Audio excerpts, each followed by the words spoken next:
Oi, gente! Sejam bem-vindos de volta ao Show da Polly. E hoje eu estou aqui finalmente para conversar com vocês sobre as cenas especiais de Avatar 3 Fogo e Cinzas que foram, vinculadas ao relançamento de Avatar, O Caminho da Água, que aconteceu nos cinemas, na última semana.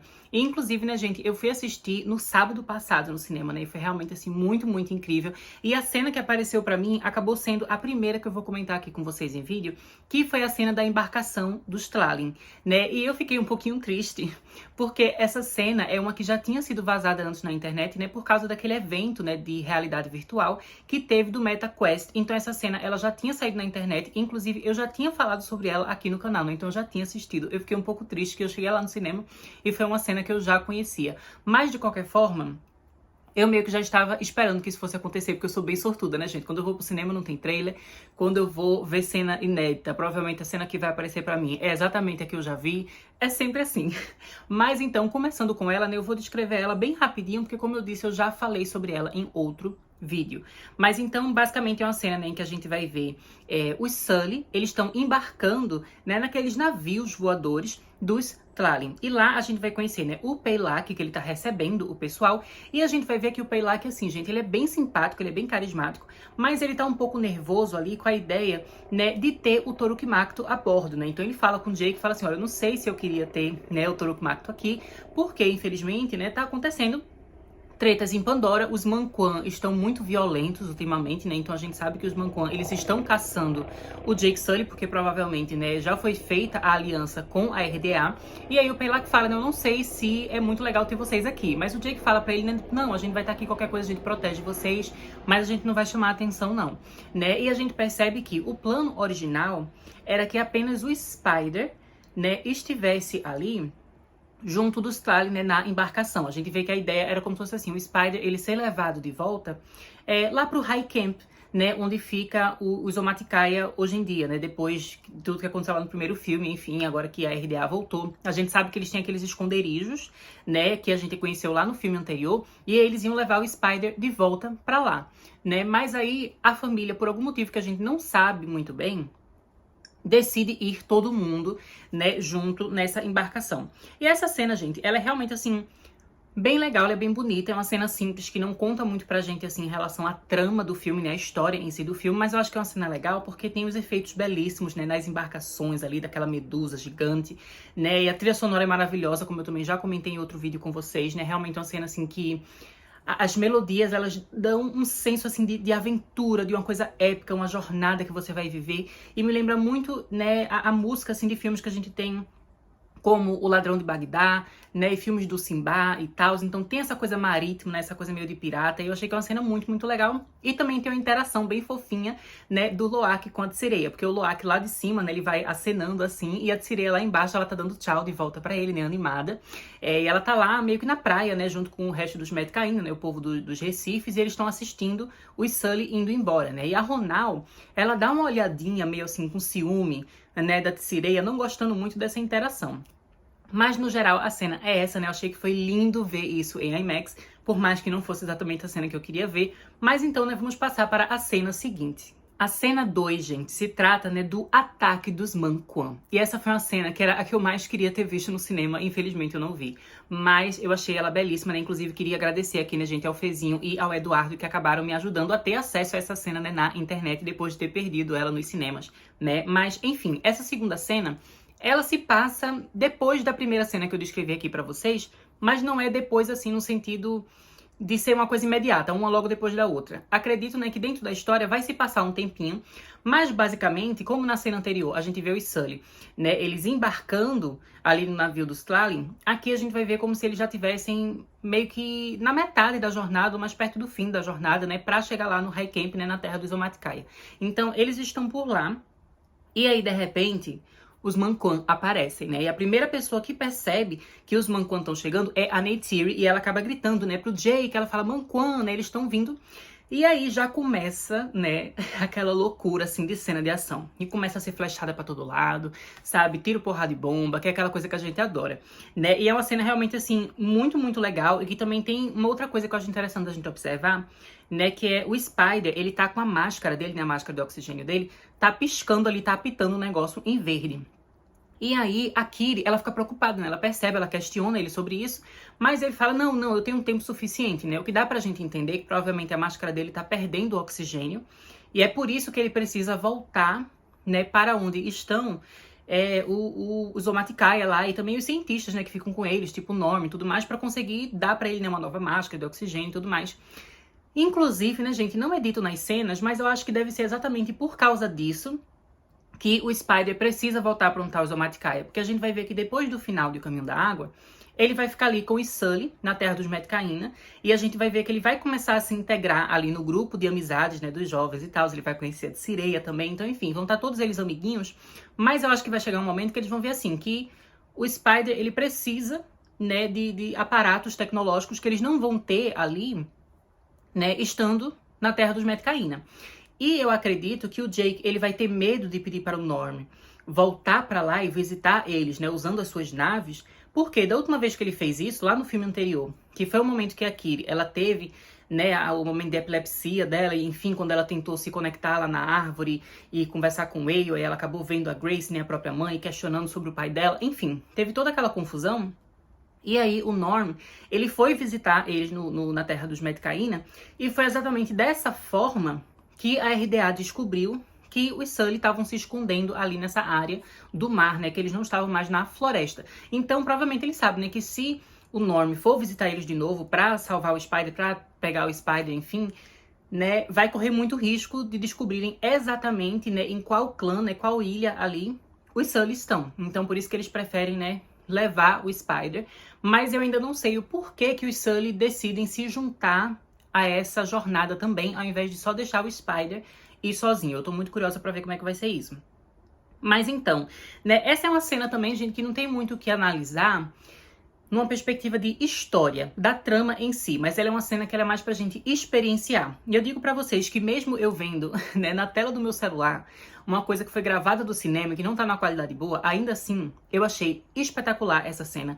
Eu achei ela muito épica, eu achei ela muito grandiosa, né, eu achei ela muito bem dirigida, muito energética, eu amei a trilha sonora, sabe? A trilha sonora ela é realmente, assim, bem agressiva, realmente, pra dar aquela sensação de cena de ação. Eu tô muito ansiosa pra ouvir o álbum, né, de Avatar Fogo e Cinzas, porque eu acho que as músicas que a gente vai ter aqui vão ser muito legais, especialmente porque eu tô sentindo, né, que na cena que a gente vê os Tlalin, né, de um jeito pacífico, a trilha sonora tem um tom de aventura meio de pirata, né, e quando a gente tem essa cena de ação, tem uma coisa agressiva que lembra o fogo mesmo, né, e isso me faz pensar que a trilha sonora de O Caminho da Água, ela tem umas melodias, assim, mais...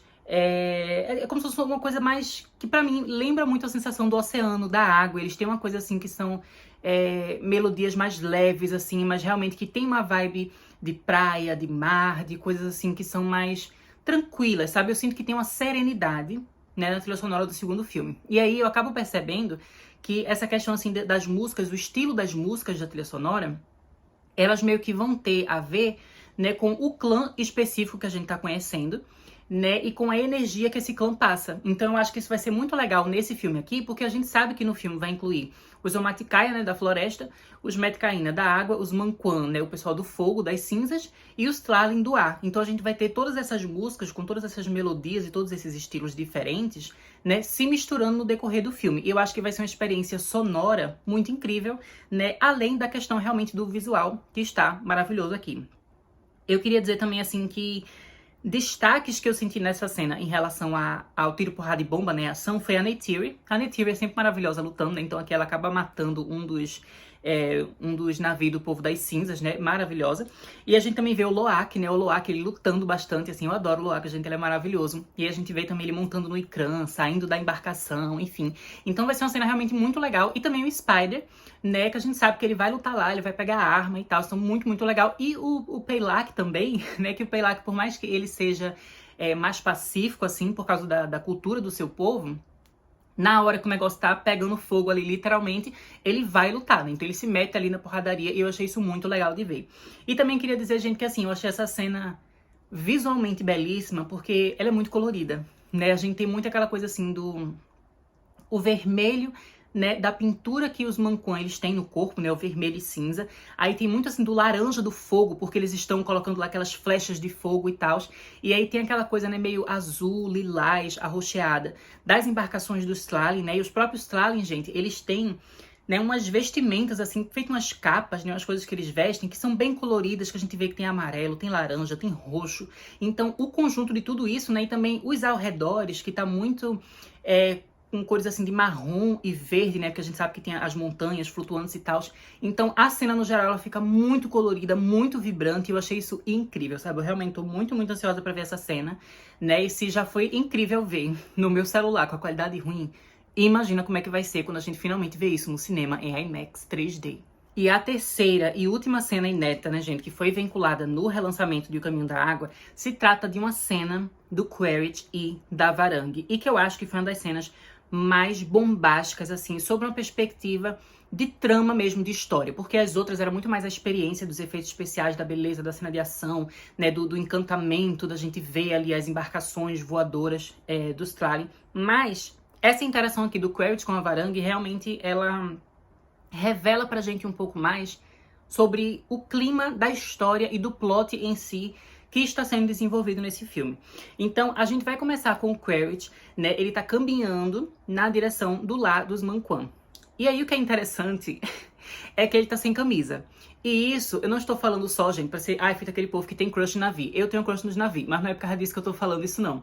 É porque, se vocês forem reparar, o Quaritch, ele nunca apareceu sem camisa antes, né, nos filmes anteriores de Avatar, nem no primeiro, nem no segundo. Ele sempre tá com camisa. E os Recons, né, que é quando eles voltam, assim, o pessoal da RDA, eles voltam com esses corpos de Avatar, a vestimenta deles é uma coisa que ajuda a meio que diferenciar, né, as crenças e os costumes deles em relação aos outros avatares que abraçam mais aquela vida, né, da cultura dos próprios Na'vi, né? Então aquela coisa mais natural, assim, de você expor mais o seu corpo, assim, de você se misturar com a natureza. Então, eu acho, assim, que o Quaritch, ele sempre está vestido, sempre está de camisa e tal, é uma coisa que é importante pro personagem, e eu sinto que o fato da gente encontrar ele aqui, e ele estar sem camisa, eu sinto que já tem ali um valor simbólico de meio que mostrar ele andando em direção a uma desumanização, né? Porque a gente sabe, assim, que ele se misturar com a Varang, com os Manquan, é uma coisa que é bem diferente do que a gente esperaria do Quaritch, que é aquela coisa, não, só ser humano, só não sei o quê. Ele nunca viraria aliado de navios. Mas agora ele tá virando, né? E a gente sabe que agora ele tá tendo experiências de fazer o sarrelho, né? De se conectar, de usar o couro dele, enfim, com as criaturas. Então, tudo isso pode mudar um pouco a forma como ele enxerga o mundo, né? Eu acho que ele estar sem camisa aqui é uma coisa que eu acho que tem um significado muito grande. Talvez ele só esteja sem camisa porque tá calor. Porque, enfim, o lugar é quente, tem um vulcão perto. Talvez seja só calor. Mas eu acho que ele sem camisa tem um significado a mais, tem uma simbologia a mais. Eu acho isso muito interessante de comentar. Mas então, né, quando os Manquan, eles percebem que o Quaritch tá chegando, eles correm pra cima dele, né, fazem ele de refém e tal. E o Quaritch, né, gente, ele já tava caminhando, assim, de mãos erguidas, já mostrando, assim, que ele vinha em paz, né, e ele se entrega mesmo, assim, ele tá tranquilo. E ele fala, né, olha, eu trouxe uma coisa aqui pra Tsarrikh de vocês, né? Então a gente vê que ele tá trazendo várias armas pra ela, né, pra Varang. E aí nisso, a gente vê a Varang saindo daquela cabana dela, né, que é o trecho, inclusive, que já aparece no trailer e tudo mais. E é uma cena que ela tá belíssima, então ela olha pro Quaritch. E aí o que eu achei bem interessante é que essa cena deixa bem claro pra gente que não é a primeira interação deles. Eles já se conheceram antes numa cena que a gente não sabe exatamente qual é. Mas o Quaritch, ele fala coisa, né, tipo, não precisa agir assim, né, não sei o que, eu tô de boas aqui, eu tô me entregando, né, não me reconhecem.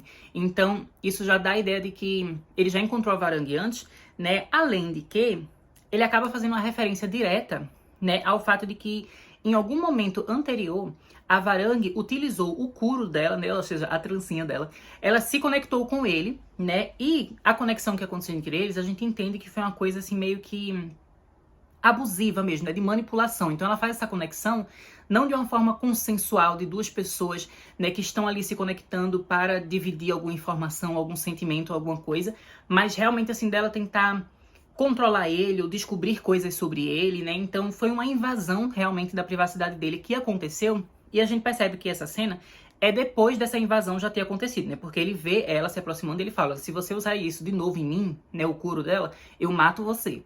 Então a gente vê que foi uma coisa assim que realmente incomodou bastante o Quaritch. É uma cena que eu tô muito ansiosa pra ver, porque eu acho que vai ter uma pegada assim muito sombria e que vai fazer a gente entender melhor, né? No caso, a gente que é fã, a gente já entende, mas eu acho que vai fazer as pessoas entenderem melhor como a questão, né, do sarrelo, né, da conexão funciona, né, e de como o Kuro, né, e a trancinha que eles juntam ali não é uma coisa necessariamente, assim, amorosa ou sexual, né, porque tem gente, inclusive, falando, então quer dizer que eles estão acasalando, né, o Quaritch e a Varangue, porque eles têm essa conexão, mas não necessariamente, né, porque a conexão em si não é uma coisa relacionada, né, a algo sexual, até porque se fosse, eles não se conectariam com os animais, né? É uma coisa só de conexão realmente mental, espiritual. Mas que nesse contexto aqui, né, o fato dela ter invadido ele, né, e feito essa conexão sem o consentimento dele, dá uma sensação também, assim, de um abuso que ela cometeu. Eu acho que isso vai ser uma coisa que vai ser interessante da gente explorar e que vai mostrar ainda mais, né, a malevolência assim mesmo, né, o quão maligna e sombria é a personagem Varangue. Então é uma coisa que eu quero muito, muito ver. E aí, enfim, né?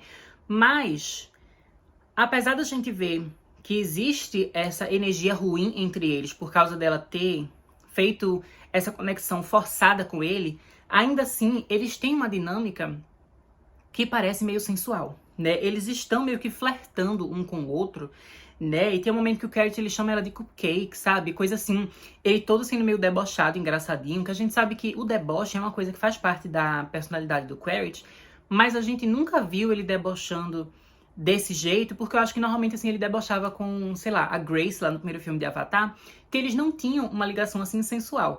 E ele também com o Jake não tinha isso, né? Mas ele com a Varangue meio que dá essa abertura assim para que essa ironia dele, esse deboche dele, tem uma pegada meio que de flerte, assim, né? E a própria Varangue, ela também age dessa maneira em relação a ele, né? Então a gente vê que ela anda, assim, de um jeito muito sensual, bem devagar, assim, ao redor dele, meio que desafiando ele com o olhar, né? Ela também toca nele, assim, com o dedo e tal, se toca no pescoço dele. E, enfim, eles têm uma interação que é bem interessante, gente. Eu acho, né, que eles devem, sim, acabar se tornando um grande casal de vilões. Mas, repito, ela fez aquela conexão com ele forçada. Então não é um casal assim que vai ser, ai, que romance legal, que romance fofo. Não. Eles são vilões, eles são seres, né, sombrios, que têm comportamentos, né, negativos e errados. Então não vai ser um relacionamento fofo, vai ser um relacionamento que vai ser tóxico ali, que vai ser complicado, que vai ser entre duas pessoas, né, ruins realmente, assim, ou vilãs, né? Então vai ser uma relação muito interessante de ver sendo explorada, né? Eu achei a dinâmica entre eles muito, muito incrível.